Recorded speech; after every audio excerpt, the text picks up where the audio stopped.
Hey, welcome back. Now, I don't know if you go out and network.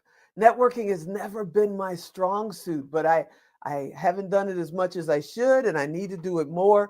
But the person that's coming up next, I actually met her at a networking mixer, I think in 1997, 98, somewhere back then. And we've been working together, hanging out. They are family now and a part of everything that we do. So let's talk about it. Hey, Ann, what's happening? Hey, not much. Just waiting to share these tidbits of information for the group. There you go. Now, you have had a very diverse career. You were in the Air Force and then the Navy. How many years did you do? 20, 20 years. And during that time, that was in the 70s. correct? So, what's the difference of now being in the military, do you feel, versus for women in 1970? Well, if anybody remembers the happy days, and they can relate back to um, girls did girl things and guys did guy things, and there was never too much of mixing in there.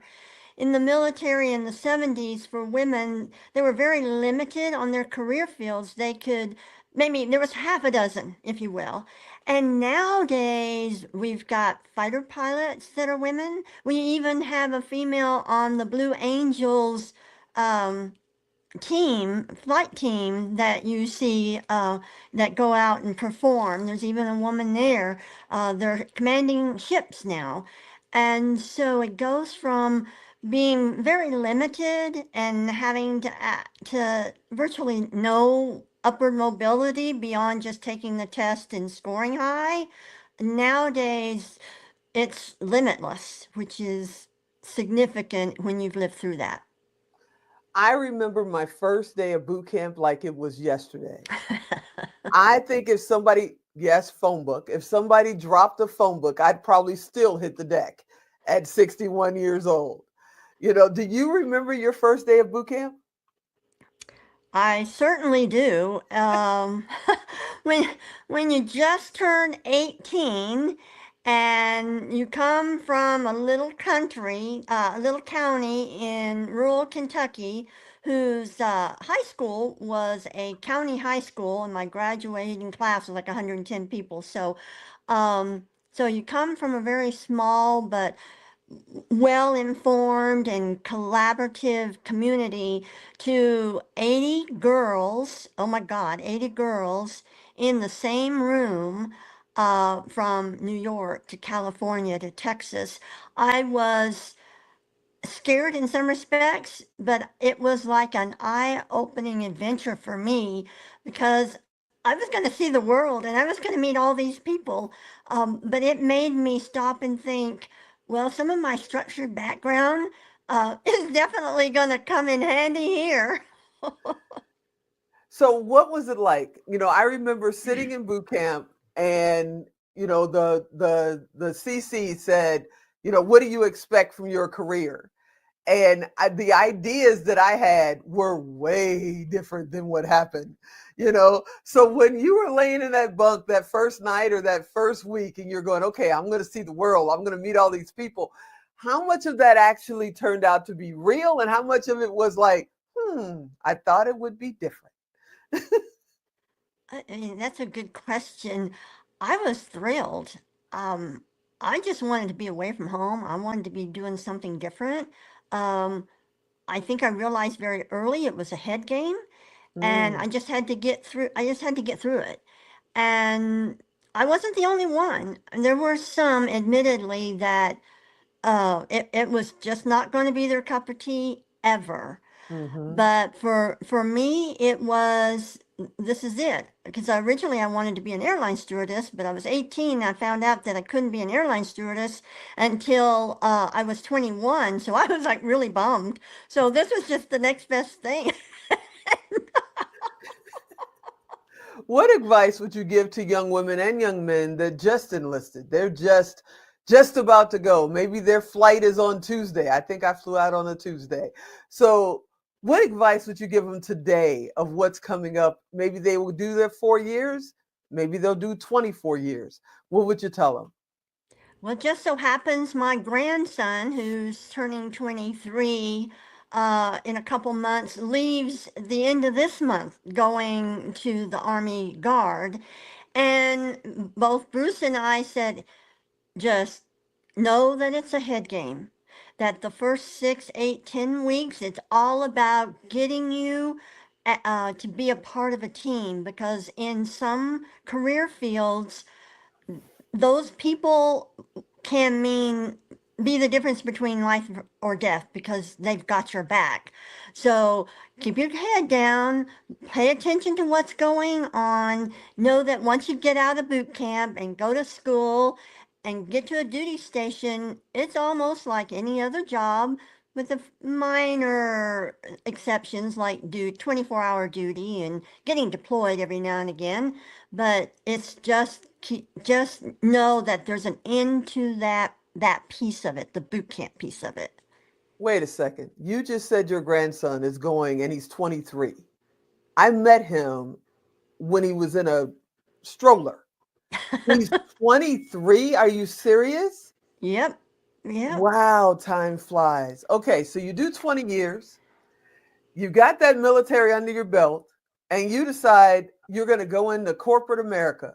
What was that transition like? Why did you do it, and how did it go?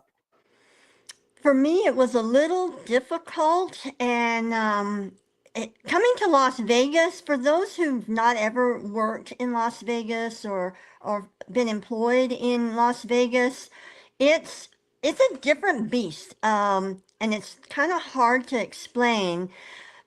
Before coming to Vegas, I was in like Minneapolis and a couple other places, in Denver, and you'd almost have a job offer, 3 job offers in a day after Mm, you've gone out on interviews. But Las Vegas is tough. It's not what you know, it's kind of who you know. Um, absolutely who you know. Not as bad as it was, because corporate has kind of taken over um, the resorts and that sort of thing. Hmm. But it took me a little while to get a job. Um, but what I found was I've always been a go-getter. I've always been insistent on leaving a place better than I found it. Assertive, not aggressive. But in the civilian sector, in the military, your job is your job, and that's your billet. No one can take a test and beat you out of it. No one can take that away from you, so to speak. But in the private or civilian sector, it's when they see someone that's um, a shining star. I've been called a shining star at one point in time, that they see you as a threat. And so my personality changed some. I had to kind of do a subliminal, if you will, um, way of getting, in particular, the male bosses, um, to say, hey, I don't want your job. I just want to come in, do the best that I can, leave it better than I found it. Um, and I don't want your job. I don't want your job. But during that age time, because that was in 1996, they still didn't believe it. It was a tough go. So you retire from the military, and I believe you were a corpsman. So that's medical side, right? Yes, yes. Then you come back into corporate and eventually end up in food safety. I don't even know how you got there. Then you decide, I'm going to leave food safety. Basically, that's another retirement. And then you go into operations. It's like, and then you just retired, what, 6 months, 7 months ago? 6 months ago, yep. 6 months ago. What made you say, you know what, if I can do it, anybody can do it, and I'm going to keep doing it? Well, I think it starts with two things. About 2 years ago, I set a goal that I'm going to be a healthy, vibrant, independent centurion. And for those who don't know what that is, it means I'm going to live to be 100. And I wanted to do that healthy. And so I started thinking about that. And then what then kind of uh, put me on the path to doing it for myself instead of for somebody else was early this year or early last year in February. My sister, my younger sister, by 10 years, passed away unexpectedly. And that really hit home. And so me and my husband, we got to talking. Tomorrow is not guaranteed for anybody, but and not but.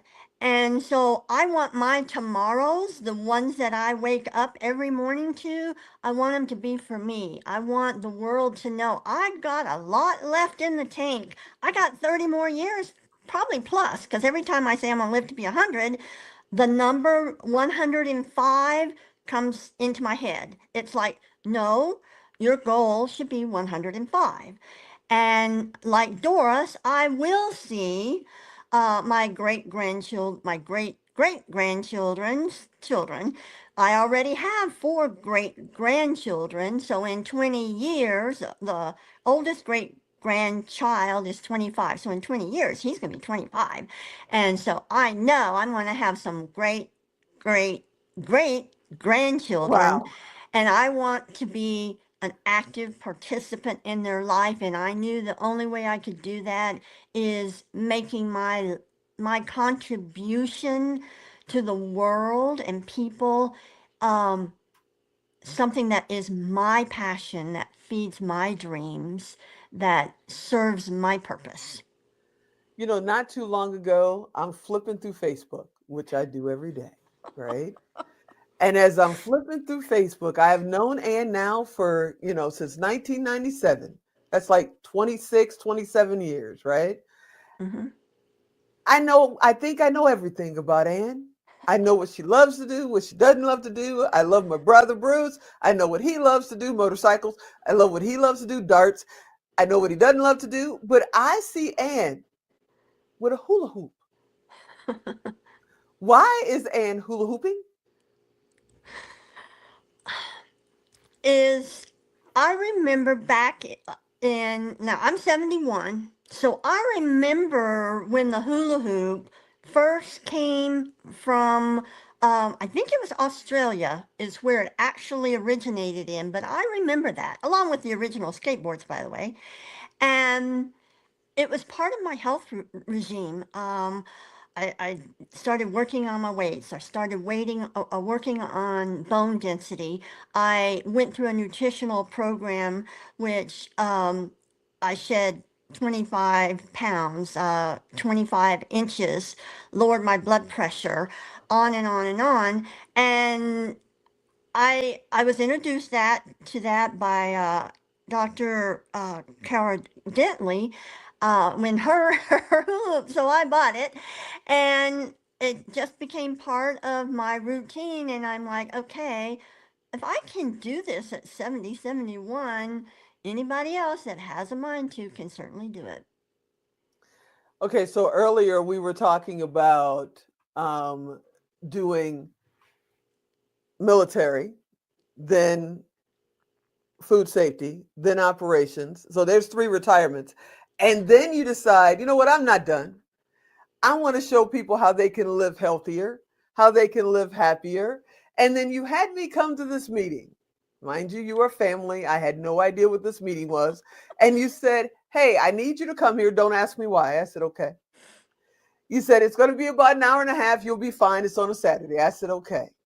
I get there, and this lovely doctor standing in the front of the room says, who's never heard of us? Who's never done this? And I'm like, what brought you here? And she told me to show up. And she tells me literally to go in the other room and drop my pants and put this stuff on my knees, right? And I'm going, what kind of a place has Ann brought me to? And at that moment, it had been years since everybody, if you don't know, I have artificial knees thanks to the Navy and super arthritis and all that kind of stuff. And it had been years since I could bend my legs at a 45, straight up and down and just look at my shoes. And I was like, okay, what are we doing this for? So I go do it. I sit down. I'm like, this is interesting. You're going to explain this to me later. Why the heck am I dropping my pants in a strange office? And then you tell me, look down. About 15 minutes later, I'm like, what? So I look down and you say, look at your feet. And my legs are straight up and down. And it's the first time that has happened. And it's still that way. They are still doing the straight up and down thing. What got you into it? What is it? And am I going to another meeting sometime soon? Yes, you are. Not dropping my pants. Wear shorts on Saturday. Wear shorts. Okay. How I got introduced to it was part of my path on biohacking my health. And I believe everybody here probably is very familiar with biohacking, whether it's your finances, whether it's your health, or whatever it is these days they attach the word biohacking to. I was introduced to it. I said, okay, I'll try it, which I did. And I had amazing results. My back and hip pain resolved, numbness in my legs gone, my skin conditions um, resolved, my eyesight has, or vision has improved, and three issues with my eyes are also resolving and going away.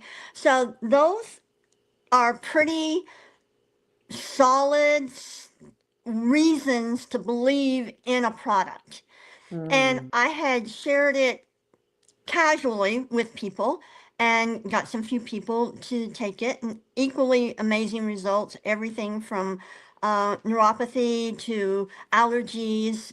And what it is, and I won't go into too much, is redox signaling molecules. Very simply put, one, your body makes them naturally. About puberty, they start petering out, as many things do. This company has found a way to stabilize those high energy, highly active molecules, stabilize them outside of your body so that you can now take them and bio replenish them by either drinking the drink, or in the case that you had, Teresa, was a gel that's actually made for as a cosmetic for your skin, but it had an additional benefit. And the meeting that you're getting ready to come to is a new product that focuses specifically on the genetics cells of inflammation and recovery. Yeah. Okay. So I'm going to another meeting, wear shorts. I got that. I'm going to another meeting, wear shorts. And who knows? I was getting my eyes tested. I have to I'm a diabetic and you have to go get your eyes tested every year. And I was getting my eyes tested. And the young lady, the young optometrist said, good news is you don't have cataracts yet. I said, yet? And she said, oh, yeah, it comes with birthdays. You'll be okay. And I'm going, wait a minute, there's got to be a better way. You know, she says, yeah, no, don't worry about it. It's coming. It'll be fine. We'll do the surgery when you need it. I'm like, we're already planning surgery? What are you talking about? It's absolutely amazing how much really great stuff is out there that the traditional medical community either doesn't know or doesn't show, you know? So you're in your fourth career right now. I'm loving that you're there. How do people get in touch with you if they want to know more? Are you going to make them drop their pants? No, I'm kidding. How do they get in touch with you if they want to know more about this amazing products and the services that you're doing? The fastest and easiest way would be to email me at info at annanders.com and just put Redox, Redox, in the subject line. I'll get right back to you. You're amazing. Thanks for, being my friend, being my family, always having my back and always coming when I call. Even in the middle of the morning at 4 o'clock a.m., I can call Ann and say, guess what? And she'll say, hold on a minute. Let me get my glasses and my notebook. You are absolutely amazing. Thanks for hanging out with me today. Thank you. Thank you.